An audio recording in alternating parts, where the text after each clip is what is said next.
What's up, everybody? Welcome to the Bronx Pinstripe Show. Today we are previewing the AL West and the A-words with Jeff Blum and David Tuttle of the Bleacher Blums podcast. They've been on the show a bunch of times before. Always good to talk baseball with these guys. Blum, Tuttle, what's going on? I'm good. Things are great. Opening day is upon us. Everybody's happy and elated and ready to go. And it's always good being on talking with you guys. I appreciate it, man. For sure. It's Yeah. Go ahead. No, I was just gonna say thanks for having us again. Everything's great. My bracket is almost dialed in. I've got UConn winning it all. No, I'm kidding. So, yeah, no, it's good. It's good to be headed to into the season. Obviously, a lot on the table here with the rule changes. I'm really curious to see how that goes. But we're really appreciative that you guys have us on. Thanks.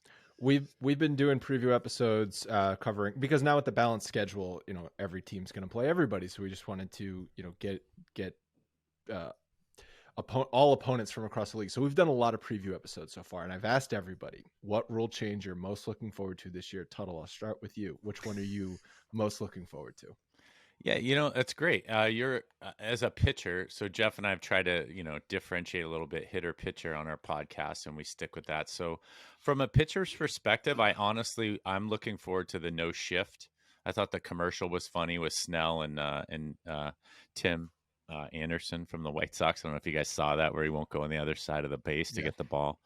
I don't, as a pitcher, you would think, hey, you'd want to stack everybody on one side, but I just think, I don't know, it's never sat well with me. And I think, I'm more of a baseball purist, kind of like when we got away from, we're still the launch, 3-run homer and still bunting. But when we got back to like a, smaller lineup, like speedy guys at the top and better defense, I think this just is another piece of that, where you've got the 9 guys kind of where they're supposed to be. And I think that's going to make for better baseball. That's the one I'm most looking forward to seeing, where you don't have 9 dudes on one side of the bag. So that's kind of my favorite thing. So it'll be interesting to see. Just real quick before Blum, you hit on that. From the pitcher side, I'm curious. Like, yes, the shift. I think a lot of the guys are going to want to see it, because the one ball that goes to the other side where there's nobody there, it's probably infuriating. But the fact that the base runners have such a tremendous advantage this year, that's got to also drive the pitchers nuts a little bit, because they're really at a disadvantage. And we'll see how the whole throwing over 2 to 3 times plays out and how it affects them. But really the battery is at a huge disadvantage, in my opinion, when you have runners on the base paths. Yeah. And you can already see, like, I think a lot of the rules coupled together are going to be big changes. Like, individually, they might not be huge, but when you also factor in the pitch clock and all that sort of thing with the shift and the base size and the throwing over rule, it's, I think, going to make for some big changes. But like, most people who I've asked that question to have said the pitch clock is what they're most intrigued by. That's one of the things that's kind of stood out for me just in watching pitchers, because, you guys know as well, watching the New York Yankees, there's going to be certain guys that adjust to the clock well. There's going to be other guys that are going to have issues with it. The one thing I've noticed is hitters seem to be rushed getting into the box and in between pitches, because I don't think there's a consistent format, I guess, for umpires to say when that 20-second clock starts, or when that 15-second clock starts, or even when the 30-second clock starts. So I think they're still trying to feel that out. I hope umpires become more consistent in knowing when to get up there, and I think that'll help the timing. I can't wait for the season to start, because then you're going to have a solid 26-man roster. And I think once you get the regulars in there, you're going to see a little more continuity, a little more rhythm to the whole situation. Teams with catchers, to your point, I think with good catchers, the JT Real Mutos, hopefully here in Houston with Martin Maldonado, guys that can catch and throw and think fast are definitely going to be at an advantage, as opposed to catchers who don't throw well and don't call a good game. So hopefully that goes, that helps some of those pitchers out and gets them comfortable. But the pitch clock is really interesting to me, and I just really want some continuity. And I'm hoping that during the regular season we get a more consistent theme with some of these guys, and they can get in that rhythm. Because in spring training, there were days where it was just a shit show trying to figure out, who got called for what strike, why was a ball called on him, or why was there a 2-pitch strikeout, and trying to, figure that kind of stuff out. And it also, selfishly, it affects the heck out of my broadcast, man. I don't get to tell all of those long-winded, crazy stories from 1999 anymore. Now I got to be really concise, get through it, and get out of there. So it's going to be interesting all the way around for that clock. I didn't think about it from that side. Totally. Well, yeah, from the broadcast side. You did ask me which rule most intrigued me. It was the shift part. The rule that's going to cause the most chaos and that we're all going to watch is exactly what you guys already hit on, which is the pitch clock. And I do think, like the shot clock in basketball, I mean, watching those guys hustle in the box, and I think the most interesting time will be playoff time, because we're talking about speeding up baseball for 162 games. But some of the thrill, of watching a Verlander is the drama of the guy stepping out and the guy so it'll be really interesting to see how we adjust throughout the year, as Blum already pointed out with the 26-man roster, and how if there is continuity, if guys get used to it, and then how that translates into the playoffs. That's the thing I'm most intrigued about. But I do agree. If you throw over to first base twice, to Scott's point, like now you're like, all right, he can't sprinter's position. With the clock. That's right. He can't come over again. It's like those guys are going to be running. I really think it's going to create at least havoc, right? They talk about how Ricky Henderson caused havoc on the base paths. We're going to see some mentally challenged pitchers and catchers as the season moves on. And I'm looking forward to the inevitable guy forgets how many times he's thrown over to first base. Exactly, like that's going to happen in the first couple weeks of the season, and it's going to be an automatic balk or something like that. A first and third situation now takes a whole new meaning, especially if you have some decent speed on first base, because if you're throwing over and you don't get them on that third time, a run scores. I mean, that's a huge deal. So I've been looking at this, and we were just talking about this earlier today on an episode that we recorded for our show. But the spring training numbers for our running have been up. The success rate is up. I mentioned earlier the battery, that they're at a massive disadvantage. That's probably the one thing that has not changed. The mound distance, the mound height has not changed. The distance from the mound to home plate has not changed. So these catchers are, I think, going to get very frustrated with that 4.5 inches difference. That's another piece of it. Mm-hmm. And the fact that these guys can have a lot more confidence taking a lead. So if you have a base stealing acumen, it's going to show this year. And I think the larger prediction is that, the analytics nerds are going to start to say, hey, this is a good thing. This is a good thing. Like, let's run. The steal before. They hated it because it took the game. But now that with the percentages going up, they're going to look at this as an opportunity to get a runner in scoring position, and no shift. Now a guy can actually get a base hit, and we can be productive with that. So no, and I think Scott actually brings up a good point, because even if you're not that base stealer, and maybe there was 2 step offs, or there was that random pickoff as a base runner. Say I'm just a middle of the road type guy, and I may not go every opportunity, but if you get me to those two step offs, and then the clock is in there too, why not extend my lead a little bit and take a chance to take a bigger secondary like you're talking about? That's something that'll increase the first to thirds and gaining an extra 90 feet, which is all about it. Yeah. Anthony Rizzo is an example. He's not a base stealer, but he's a good base runner, and he's an opportunistic base stealer where he's been able to take advantage of pitchers that are slow to the plate or whatever. So I feel like, you might get the guys who all of a sudden steal 50 bags again, which we haven't seen in a while. But I kind of equated it to the juiced ball era, where all of a sudden everyone who used to hit 11 home runs is now hitting 19 or 22 home runs. I feel like that might happen where a lot of guys who didn't steal bags might get into the double digits. And overall, that's going to be a lot more stolen bases across the league. The other piece of this too is the catchers. I think that the catchers are now going to have a different opportunity to control the game and the bases as much as they can, because they can still throw down to first base behind a runner. So if you get in that secondary lead, there's nothing saying that the catcher can't fire down. So I think we're going to see a lot more of those planned plays, first base and catcher. And there's just going to be more continuity between those guys and more opportunities to potentially keep them at least honest, with their secondary leads, and making sure that they're not just going out there and making a mockery of the base path by taking like massive secondary leads. I'm definitely go ahead, Tuttle. No, I was just going to say, Blum already made the point, but I think what we'll see now, and I always have the long view, is you're going to see the value of the catchers. And those catchers it's going to be like quarterback in the NFL if it plays out the way it should, which is like he already mentioned, Real Muto and Maldonado, who hit like 187 last year, but he's a guy you can't live without. You're going to find those 10 catchers in the league that are like they're not just in there for their offense. They're there for obviously controlling the game. And I think you're going to see the value of the best catchers, kind of the, cream of the crop, really elevate themselves if the game kind of plays out the way we think it should. Catcher value has been something that has completely shifted to framing the past. So how does it change now? Because I think there's another. Now it's about controlling the base paths more than framing potentially, because you're looking at run production. If maybe not there's more, guys moving around, but it's going to be interesting because I think the evaluation process of the catcher position absolutely will adjust and change, because there is going to be more weight on how you control the base paths with your arm.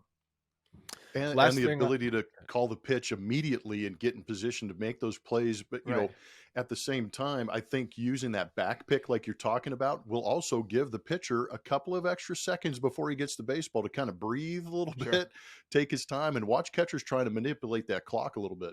Yeah, totally. Last thing before we get into the preview portion is, you mentioned the drama, Tuttle, in the playoffs, and like the game within a game, batter steps out to, disrupt the pitcher's timing and stuff like that. Like that is going to be going away, which I think at certain times I'll definitely miss. I think overall it'll be a net positive to speed up the game and the overall pace of play. Yeah.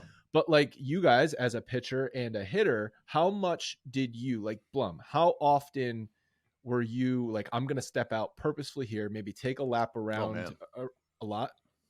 Yeah, quite a bit, especially on those You pitches. talked about the bug in the eye before. Do the bug in the eye. How many times did you get a bug or a piece of dirt in your eye? Dear God, did you see that pterodactyl just go in my eye? I got to get this thing out of here.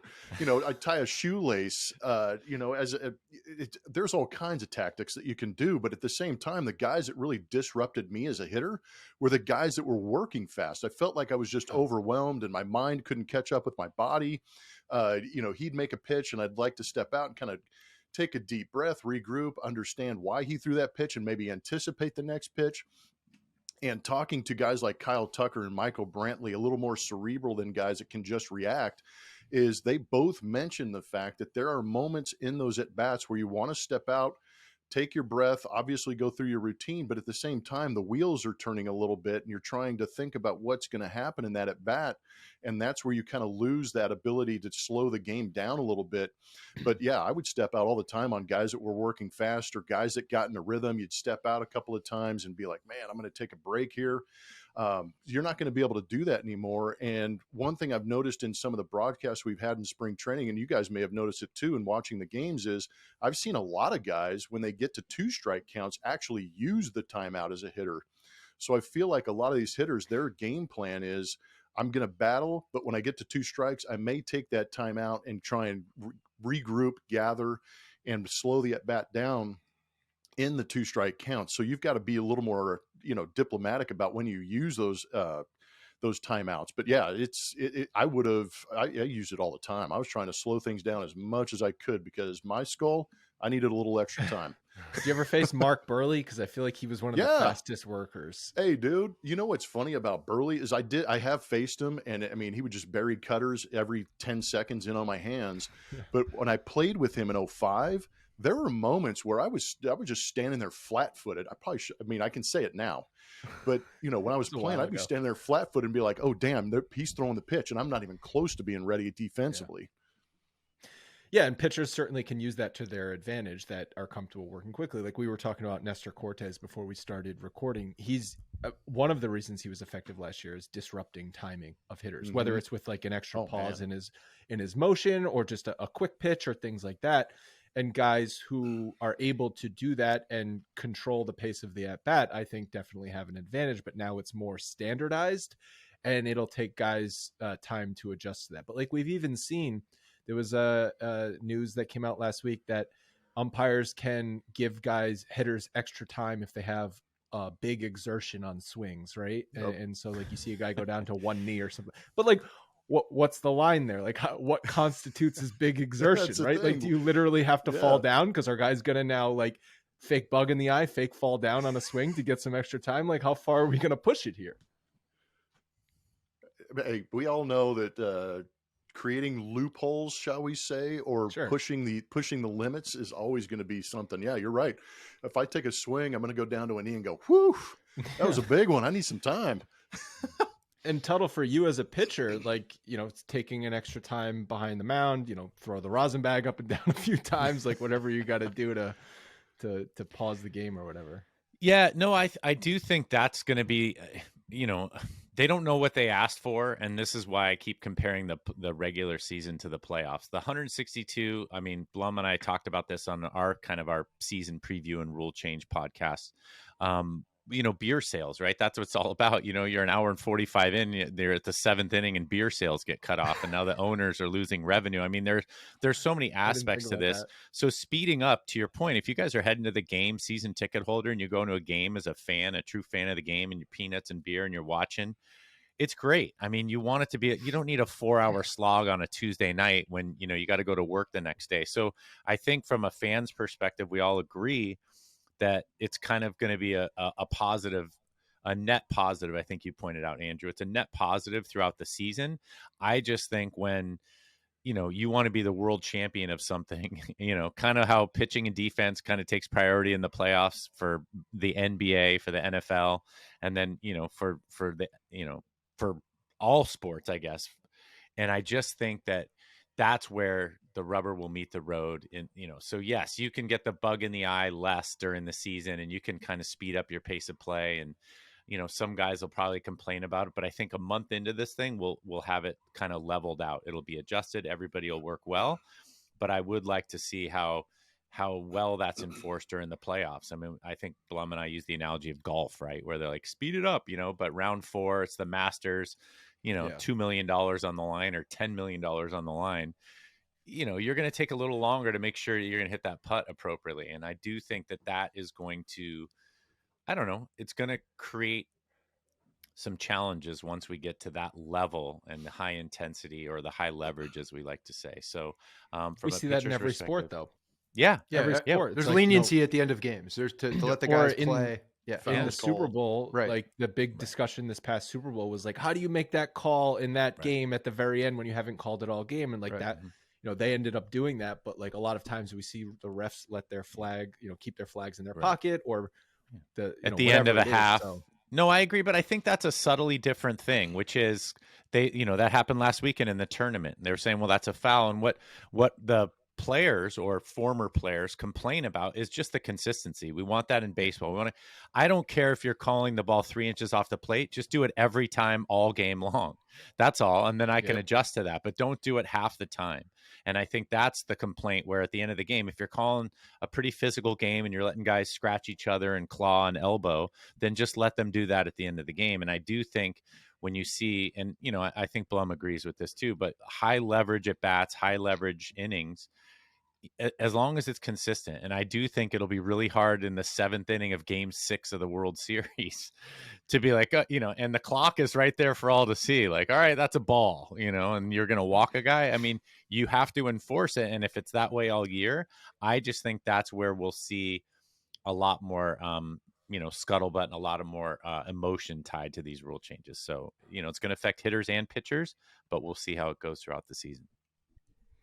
All right, so Blum, on the Astros, obviously won the World Series last year. They've been right there every year since 2017. But did that championship vindicate everything that has happened with this team over the past 5 years?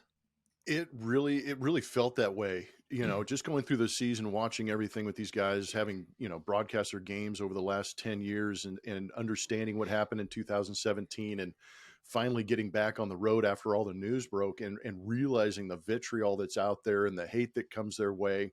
And watching the way that these guys react kind of blew my mind a little bit, because they were like, you know what, we're perfectly fine being the Detroit Pistons of the league. Everybody hates us. We're going to go out there and play hard. It kind of galvanized them a little bit, but it gave them an extra fuel to go out there and play well. And they obviously went out there and won that World Series. And I thought, there was obviously defining moments, but when you're trying to understand the emotion and the personality of it, it was very evident. After Game 6, I was right in front of the stage when they were, celebrating, and the introduction of Rob Manfred elicited 45,000 people booing at the height of their lungs. And truth be told, I was one of them. As he picked up that hunk of metal and handed it over to the owner. And you could see the owner, Jim Crane, he, instead of, ripping it out of the hands of Rob Manfred, he took it graciously, but you could see all of a sudden the relief. It was like every muscle in his face just kind of relaxed. And he just kind of went, oh, we did it again. We proved that we could do it again. So I think that there was a lot of vindication, but there was also a lot of relief saying, you know what, we believed in ourselves and we're just happy we did it. But at the same time, they're hoping it has that repercussion throughout the league saying, we did it. We did vindicate what we're able to go out there and do. So hopefully there is a little bit of that. But yeah, this one felt different than 2017. It really felt like it was earned, it was deserved, and they accomplished what they had gone out there to do. But what an incredible season, having everybody as healthy as they were and performing as well as they did. That was another thing that kind of stood out for me in 2022. Yeah, I mean, so, even though a lot of the players were different, that from an outsider's perspective, I could kind of tell it as well. Something Scott and I talked about: the Astros did seem to use all of the hate as fuel. You almost And have they to. were You almost have they to were if they're in very that good at situation. No, that. you're right. You either do or you don't, right? Yeah. Right. If you don't, But you're going to just crumble. some players can't handle that. So No, I thought about it. I'm like, man, if I was in that position, how would I react? That's why I found it remarkable, because I'm like, damn, dude, these people legit hate us. I think it comes Yet they very went out there and did it. very easy to Alex Bregman. No problem. No problem. You want me to be the villain? No problem. Yeah, no, some of these guys really did embrace it, and he might have been one of those guys that really did.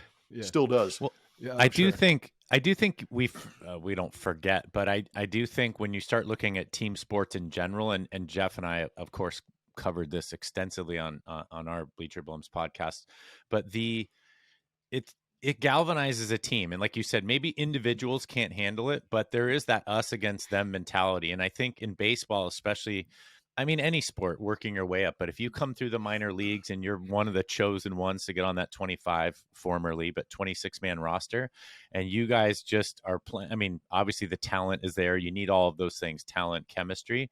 But I think the Astros had an extra special, like pretty close clubhouse, because although that, as Scott pointed out, the players were different, it just, it's us against the world. It's us against the world. And I do think that little extra motivation, because that's all athletes want, is a challenge. Michael Jordan still talks about being cut from his friggin' high school basketball team. It's like, give me the chip on my shoulder. Yeah, Tom Brady. What round was Tom Brady taken on? What pick of the draft? I mean, it's like we hear these things all the time. But each of those professional athletes, especially on the 26-man roster, they all are trying to create a chip. And I think the Astros had their chip, maybe deservedly so somewhat, but created for them. And I do think that was an extra little nugget for them to be successful. That's the bottom line. well, what is it now? Because will there be a letdown that they're no longer chasing up that mountain? They reached the mountaintop again. The team's obviously still very good, one of the contenders for the World Series, but like, is that chip gone now? I don't believe so. One of the craziest things in being around this ball club, obviously, we have access to them throughout the postseason and through, the parade route and winning and all of this. I actually had an opportunity to sit down with Alex and do a little bit of a postseason, off-season interview. And one of the craziest things that it kind of jumped to me is he's got this gear inside him that says, you know what, that was great and it's good to reminisce and all, but he goes, I want to do it again. And for whatever reason, in that clubhouse with the Michael Brantleys, the Yordan Alvarez's, Kyle Tucker, there's something else driving these guys. And I think they almost wanted to start that 2023 season as soon as they could because of the momentum. I think they understand that they've created this momentum. They understand that this is a great time for this roster that's still intact to go out there and do something like this, even though they've lost to Justin Verlander. They want to go out there and do it again. I think they really are motivated. They're excited about this upcoming season. I don't feel that they've really kind of hesitated at all. They've just kind of said, yep, we did it. We're going to do it again. They really do have that mentality. But whether or not they can do it is another thing because, short off seasons, injuries, everything that went right for them last year is going to have to go right for them again to get to that postseason. But mentally, they're more than ready to go out there and try and do it again. So maybe not get to the postseason, but get through the postseason. Getting to the postseason, all but a lock. Yeah, I mean that's their idea. Looking at their offseason too, I mean, obviously they lost Justin Verlander, who coming off the one of his best seasons at the age he is just the guy is unbelievable.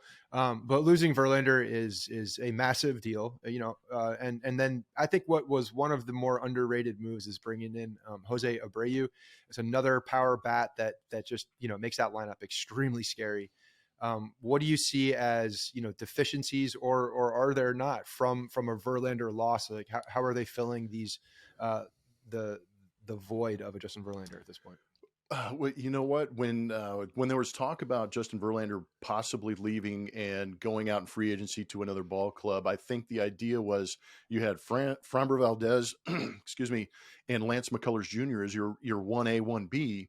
Then you let Justin Verlander go, and then you come into spring training and you find out Lance McCullers Jr. is going to be delayed in breaking with the team, and you're kind of like, oh, what are we going to do? So it's nice to have a guy like Hunter Brown at the back end of your rotation who's good enough to be a starting pitcher in the big leagues. But at the same time, it pushes the Luis Garcias, Jose Urquidy's into that 3-4 spot. And I think that's where you might be like, you know what, we're going to need those guys to maybe overachieve a little bit because they're not going to be protected by Framber, Lance McCullers, and then Christian Javier. Now you're forcing a 3-game series over a weekend into a Framber Valdez, Christian Javier, and then Luis Garcia. So that's where it's going to be kind of interesting. And that's that depth that we're talking about in starting rotations where you get a little bit concerned. But Jose Abreu is amazing. He's one of those guys that you see coming in as an opposing player and you're like, damn it, he's up with 2 guys on, and it's a double to the wall. He drives in 2 runs and he breaks your back. So you're kind of hoping that you see that in your uniform now, which should be very good.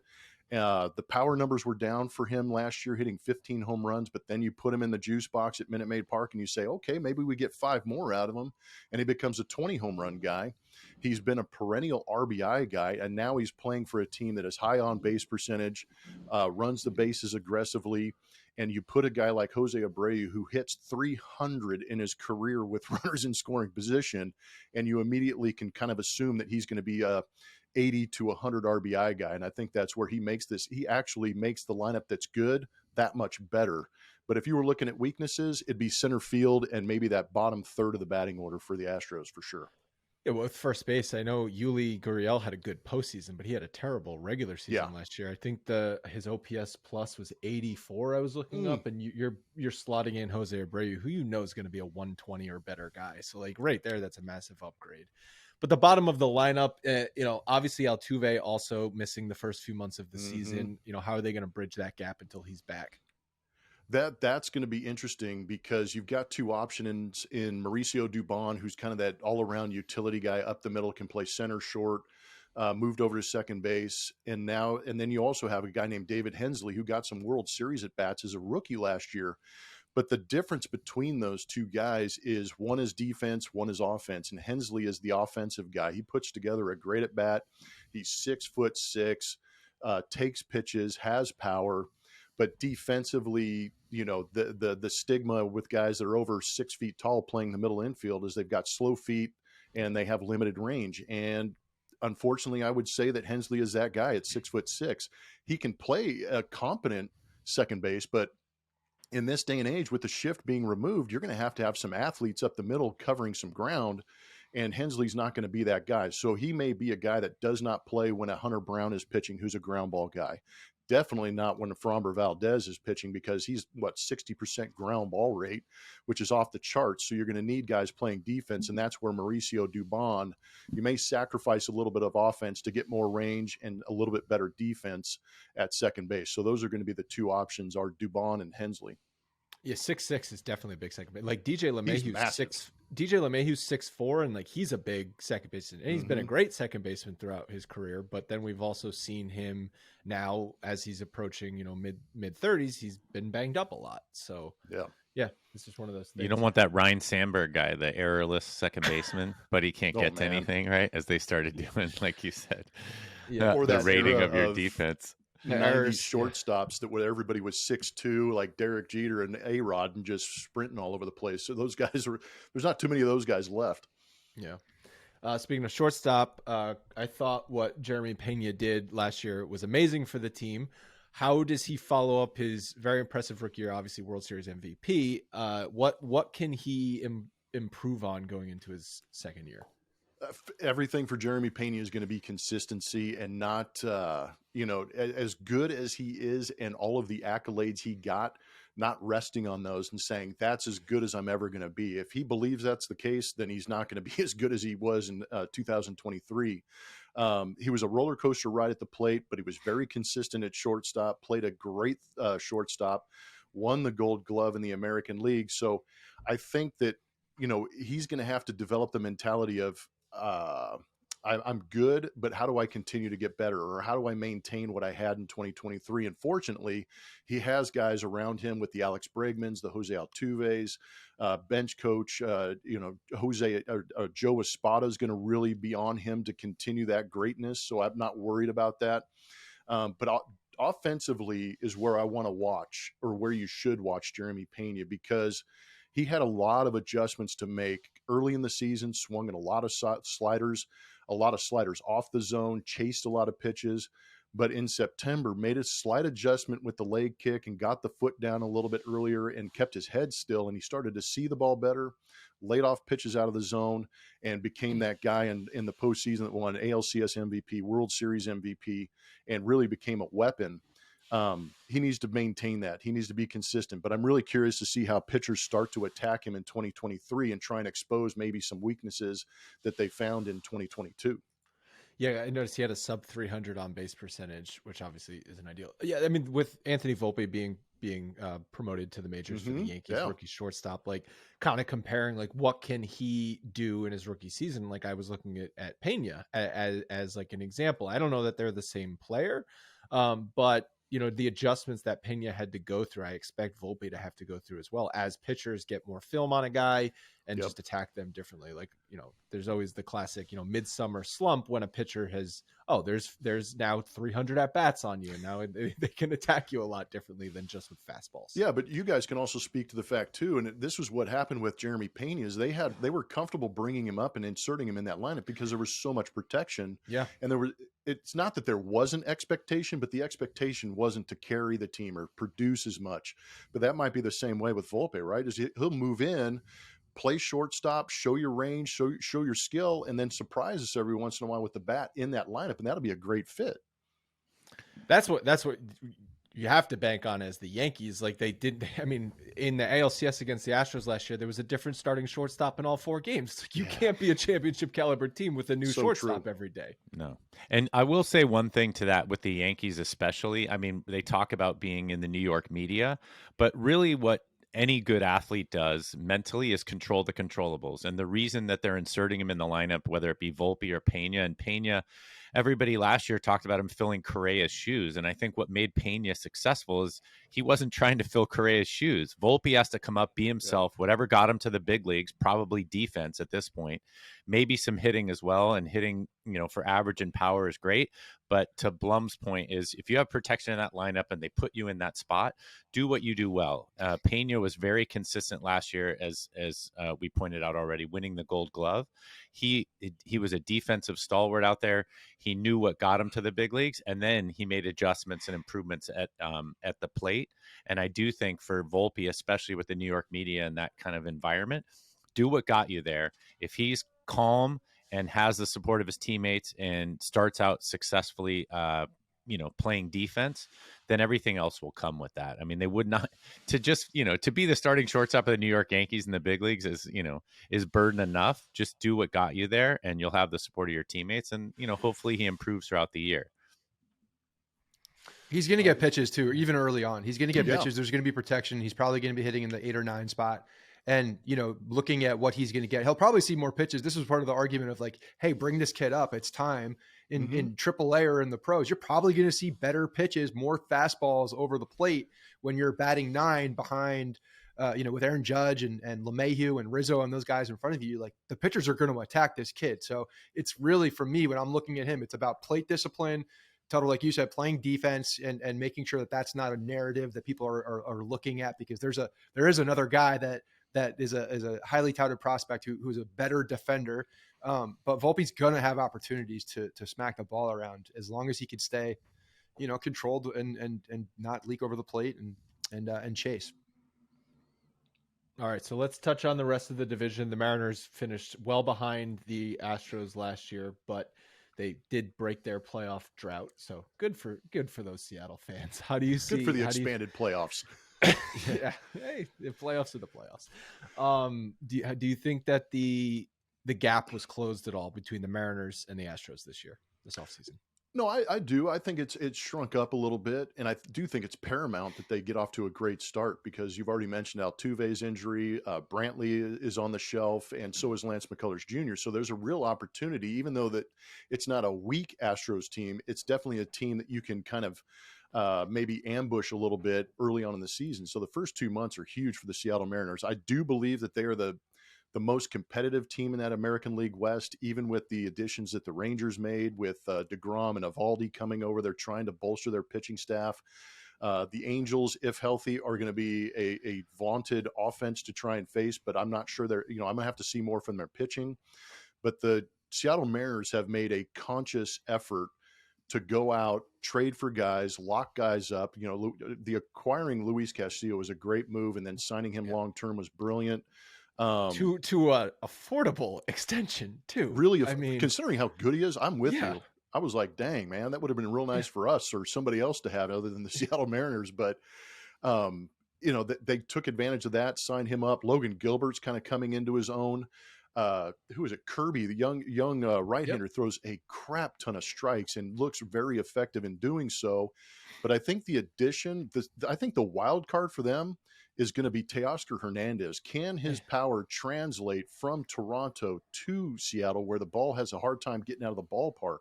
Because if he can and just play a mediocre left field, that'll be a huge upgrade over what Jesse Winker did last year, and it'll provide them some offense where they could sneak up on you and beat you a little bit. But I still think their bullpen needs some work.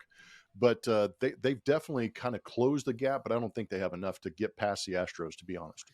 Yeah, their rotation's definitely the strength, obviously led by Castillo, and really J-Rod is amazing. But outside of him, guy, you can attack that lineup. So if Teoscar Hernandez can be the hitter he was in Toronto, that might be asking a lot because you said big ballpark in Seattle. But yeah, that lineup seems a little suspect outside of J-Rod.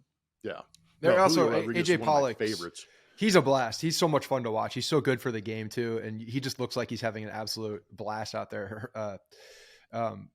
Rodriguez, that is, and AJ Pollock's another guy that's one of the guys that's shown it in the past, hasn't really had much success in the past, and I know it's more of a flyer, but looking to bolster some of that. But that dude hates the Astros. Yeah, hates them. So he's going to add a little attitude to their team. Yeah, the Astros Mariners rivalry was like very good last year from an outsider's perspective. I enjoyed it. I'm glad. Yeah. And obviously the playoff series was, I mean, they had that crazy marathon. Oh my was gosh. Was that 18 innings? 18 innings. 1-0, 18 innings. Unbelievable. 1-0 on 18 every innings. pitch for 18 innings. That was insane.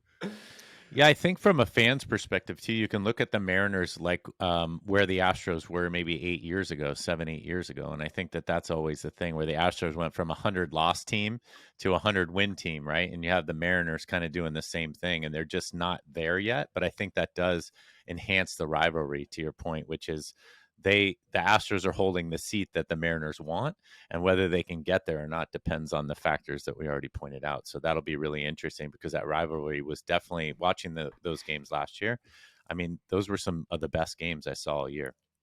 Yeah. And you mentioned the Rangers. They've spent $800 million in free agents the last two off seasons, like, and star names too. Obviously DeGrom leading this winter. The rotation could be elite. DeGrom, Martin Perez, John Gray, Nathan Eovaldi, Andrew Heaney. It could be an elite rotation. Odorizzi, of course, also dealing with injury. Lighters in AAA, not for long, most likely. True. But also it could be bad if injury like is anyone gonna be surprised if the Rangers finish 500 or a couple games below 500, like even with all the money that they spent? So it still seems like the Mariners and the Astros in that division. And then I'm never going to buy the Angels, despite the fact that they have two of the most talented players on the planet. Like they're just never going to buy them. So, well, hold on. We're not buying them, but do you guys see anything differently? It's still baffling my mind how the Angels have spent as much money as they have two of the best players in the world that were on stage in the World Baseball Classic, and still have no pitching. They still haven't looked at the other side, which has been dooming them for years and years and years. Do you see anything different in how they've, changed their roster construction or can step up in a way that's consistent? No, and it makes me feel better hearing you guys say that, because having watched this division for as long as I have, and then knowing, and the WBC exposed this, knowing that arguably the two best players in the entire game right now are on that ball club, and they can't find a way to put them in another high leverage situation in the postseason, blows my mind. But you kind of see them. They know what they need, but they just don't have the beanbag to go out there and do it and protect these guys. And it is amazing that the Angels have. And what if you get a healthy Anthony Rondon? I mean, that is a strong offensive lineup. Ward is another guy in their lineup that could, if he can back up what he did last year, they should have 3 or 4 guys in their lineup that you're like, okay, we can go out and score some runs and play some baseball. Brandon Drury too. He had a hell of a season. He got some glasses. He can see now. No more tunnel vision. Like the guy, he's a ball player when he's able to see. Well, this is 20. Get the pitching. Be able to close out a game, for crying out loud. My comparison was the Padres, right? So the Padres have always been kind of the, for lack of a better term, the stepchild of the, National League West, right? It's either the Giants winning, 2010, 12, 14, or the Dodgers, which are always kind of like the Yankees, the big monster there at the top of the highest payroll and the best talent, and, just things have to kind of fall right. The Padres said, screw that. We're going to spend $300 million on Tatis. We're going to keep Soto. We're going to get this guy. We're going to get Snell and Darvish. We're going to bring in some guys, and we're going to try and challenge the big bad monster. The Angels, on the other hand, have Artie Moreno, who's still paying Albert Pujols. And Artie Moreno had the team on the market for the last year, and then decided, no, I don't think I want to sell them anyway. But if that's any indication, Artie Moreno is looking for a buyer and somebody that wants to, possibly purchase the Angels. He changed their name, Blum and I talked about this before, from Anaheim to the Los Angeles Angels for marketing perspective, but he's not leveraging that into enhancing the payroll. We already talked about the Rangers. The Rangers spent $800 million. What have the Angels done? And I believe, I don't want to put words in your mouth, Blum, but I believe you think Ohtani's going to go elsewhere in the next year or two when his contract's up. And I just think it's a shame that if you look at the opportunity, Padres going for it, you could have Trout and Ohtani, like the biggest draws. They're going to be full every year. So it's a poor excuse to say, oh, well, we don't have the payroll, or, oh, we don't have the depth. It's the mentality of the front office, and it's the mentality of what they can get done. And you guys should be thankful living there in the, the East Coast. You have plenty to complain about with the Yankees. We have plenty to complain about the Dodgers out here, but you can never complain about them going for it. And the Angels are really disappointing. I live, half hour from the stadium. It's a poor excuse. And if Ohtani leaves, we have nobody to blame but, the ownership group, because as they said in the World Baseball Classic, a little overhyped, but it might be the, one of the greatest pitcher, one of the greatest challenges or, at bats that we got to see was obviously Ohtani versus Trout. And we may get to see that again in 2 years when Ohtani leaves. So Ohtani's not overhyped though. That's the thing. Like, he also dominated that at bat. Oh yeah. Throwing that slider 3-2 was Joe. Yeah. That was ridiculous. Well, I said before, Ohtani should be the MVP. No slight to judge, but Ohtani should be the MVP every year that he pitches and hits. If you hit 40 home runs, like, that's a most valuable player. I'm sorry, but and I have no skin in the game. He should just be the most valuable player. Yeah, he's already done it. Sorry, go ahead. I'm very happy the Judge got it, because you're right. You're absolutely right. I'm very happy the Judge got it. He had to hit 62 home runs to win it, though. Yeah, he had to hit 57 home runs. He probably doesn't win it. He literally had to break the American League home run record. Okay, and so it's Ohtani's award unless someone breaks a record. Yeah, and there's a lot of people talking about now that they've seen, or now that Ohtani's gotten a taste of this like major competitive atmosphere in the WBC and tasting that feeling that if he doesn't get that with the Angels at this point, yeah, he's going to be looking somewhere else to gain, that same atmosphere. And I always screw up it's the just statistic. So strange. I always screw up the statistic, but the first year he made the All-Star game, I think it was 2021. Ohtani got, I think, 28 to 35% of all of the marketing stuff was sold, either his jersey, his name, worldwide. So you have the 50 best baseball players on the planet there, and he was somewhere upwards of 28% of all the revenue and all of the merchandise sold. So, I mean, if that doesn't speak volumes, then I don't know what does. And that's why whatever contract he gets is going to be astronomical, Pants. just from all of the marketing opportunities, in addition to what he can do on the field. And it'll be worth it. It'll be worth it because he's such a different guy. He's a unicorn, and so he's going to get paid like a unicorn. He is a unicorn. I'm 100% behind that, no doubt. Yeah. All right, last thing before we wrap up. Obviously, Giants and Yankees are playing opening day. Tuttle, you're a Giants fan. I'm not going to give you a hard time about their offseason, acquiring two massive free agents and then unacquiring two massive free agents. But I legitimately thought there was like a good chance Judge was going to be a Giant, just how everything went this offseason. Like how bought into that were you? Yeah, I don't know. I typically, and this is just the old baseball mentality, right? It's not a done deal until the ink is dry on the contract, and we learned that with Correa. Forget the Giants learning that, but everybody learned that with Correa this offseason. But I didn't get too hyped on the fact that it'd be Judge or Correa or somebody specific, but I do think we need a cornerstone type player. I mean, it's great that the Yankees kept Judge because of the year he had last year. We already talked about that.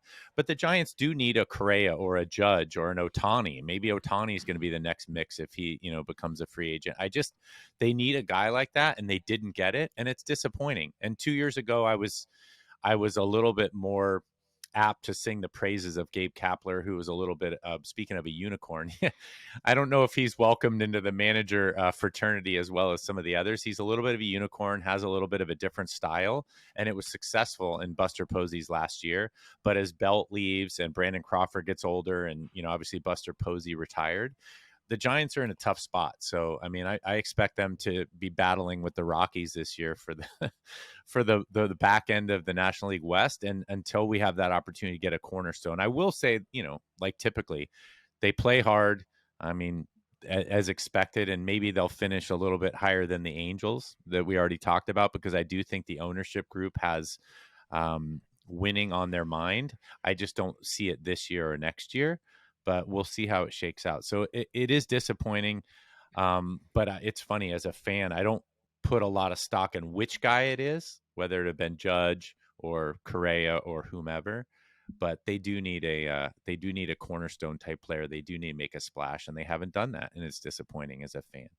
And for Rodon, so Rodon obviously injured right now with the Yankees to start the season. This is something he said he pitched through with the Giants last year in May. So can you tell us anything about, did he talk about the injury at that time? Was that really well publicized, or was it just sort of flew under the radar? I think that one flew under the radar. I remember he missed a couple starts, so I think it was probably more of a, I don't know if you want to call it a misdiagnosis, but an evaluation, right? Guys want to play when they can. His velocity was down really early in the year. I guess that would be May, right? So April, so April, he came out of spring training, had a couple of starts, and then he was on the shelf for 2 or 3 starts. And then I think he finished out the year. So it must have been something he was dealing with. It's funny, the players rarely, they want to play. And, there's a big difference between pain and, soreness and actual injury. But, it's funny how it comes up. He passed the physical, and then he goes into spring training, and we talked about signing the contract. Now he's like, oh, yeah, this is something I've been dealing with for 2 years. Like, that would have been good to know. But hey, you got to feed your family first, and then see how injured you really are. I think the Yankees medical degrees are stayed at the Holiday Inn Express last night. That's what maybe the Yankees will sign Carlos Correa, whatever that medical issue was. I don't know. Maybe. Hopefully they don't need a shortstop next offseason once again. Just they need to stop making trades with the Oakland A's. That's not working. That's out a good well idea for them. There's a lot of, hoodwinking that's going on. Billy Bean, what are you selling today? Oh yeah, that one sounds like that sounds like a great opportunity. Thanks so much. Okay, Frankie Brian, Montas. good talking to you.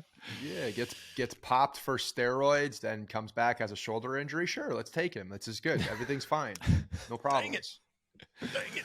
All right, that's going to wrap up the preview. Thank you guys so much for giving us the time. Would love to catch up with you down the road, maybe when the Astros and the Yankees play again, and I'm honestly expecting them to meet in the playoffs again because, why They have to.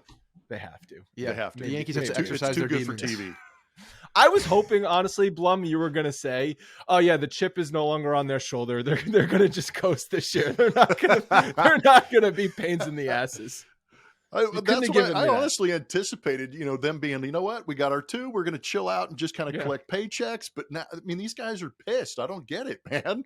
And it pisses me off that they're pissed, to be honest, because they don't deserve to use that as a chip on their shoulder. That's the thing. Like they're using this thing as a chip on their shoulder. They don't deserve to use that as a chip on their shoulder, but they're doing it, and that's pissing me off. Yeah, I mean, hopefully it comes to fruition and they play well enough to go out there and continue to win and create the rivalry with the Yankees again in the playoffs. But yeah, and I was just looking at the schedule while we were talking. We don't see you guys until August. Yeah, that's crazy. This schedule's nuts.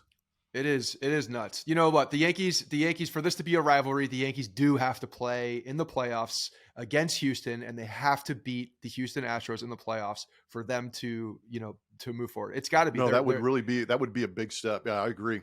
I mean, they haven't been able to do it, so they have to do it. Honestly, they've been going backwards. The closest they were was 2017. Yeah, they went backwards every time they played. Was crazy. Yeah, I mean, I know that's a whole nother podcast, but that kind of surprised me a little bit being on the Astros side too.